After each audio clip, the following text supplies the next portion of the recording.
قرآن مجید کا ایک بہت بڑا چیپٹر، ایک بہت بڑا سبجیکٹ، ایک بہت بڑا موضوع کیا ہے؟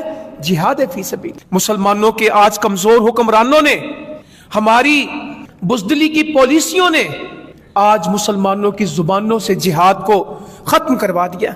آج ممبر سے، محراب سے، مسجد سے، مینار سے، میڈیا سے، قلم سے، کاغذ سے جہاد کا لفظ مٹتا چلا جا رہا ہے۔ نہیں جہاد یار یہ نہیں بولنا، یہ نہیں کہنا، اس سے مسئلے پیدا ہوتے ہیں۔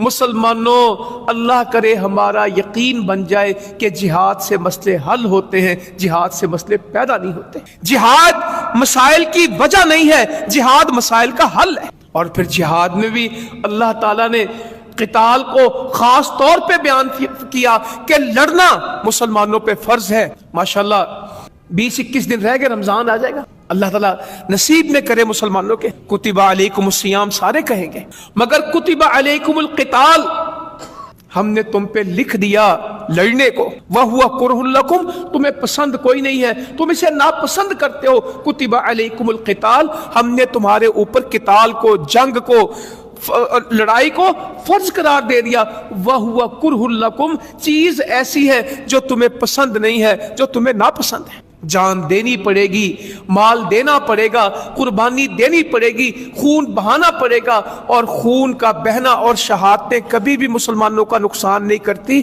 یہ ہمیشہ اسلام کو ترقی دیتی۔ اور جی مسلمان شہید ہو رہے ہیں، کب تک جنگیں لڑیں گے؟ کب تک یہ دور جنگوں سے مسئلے حل نہیں ہوتے؟ ایک نیا فلسفہ پیدا ہو گیا ہے کہ جنگوں سے تھوڑی مسئلے حل ہوتے ہیں۔ نبی کریم صلی اللہ علیہ وسلم کی زندگی کس میں گزر گئی؟ جہاد۔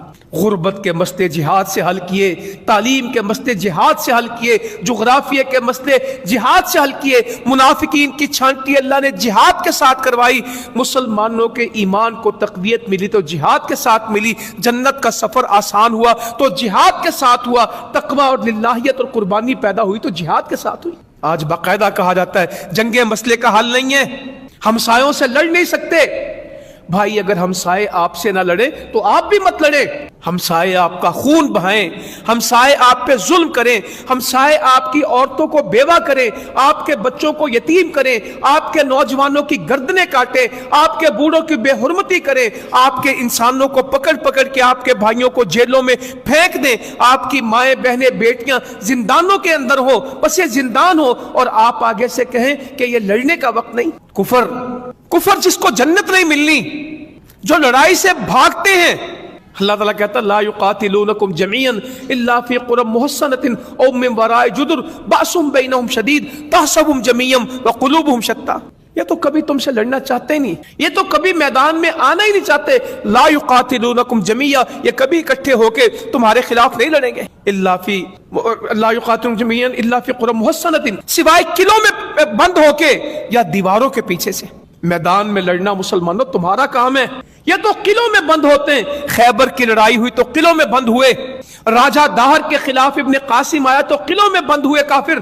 ہم روم میں گئے تھے، تبوک میں گئے تھے، میرے نبی صلی اللہ علیہ وسلم میدان میں آئے تھے، میدان سے بھاگا کون تھا؟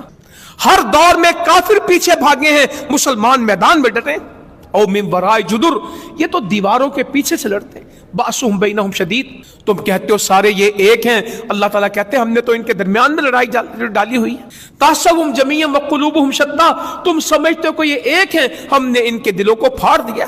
ذالک بانہم قوم لا یعقلون یہ تو ایسی قوم ہے جن کو عقل ہی ہم کہتے ہیں کافر بڑے عقل والے ہیں، اسرائیل بڑا عقل والا ہے، ہندوستان بڑا عقل والا ہے، امریکہ کی بڑی پلاننگ ہے۔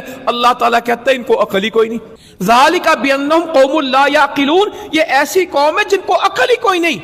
اور مسلمان سب سے بڑا عقل مند کس کو کہتے ہیں؟ سب سے بڑا دانشور کن کو کہتے ہیں؟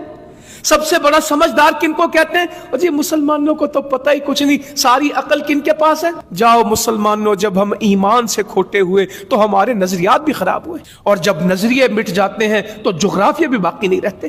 سرحدوں کی وہ مکی صاحب ایک بہت گفتگو کیا کرتے تھے، اللہ تعالیٰ ان پہ کروڑوں رحمتیں کریں۔ غزوہ فکری، غزوۃ الفکری، فکر کی جنگ، سوچ کی جنگ، اور جب سوچیں کمزور ہوتی ہیں تو پھر ملک بھی کمزور ہو جاتے ہیں۔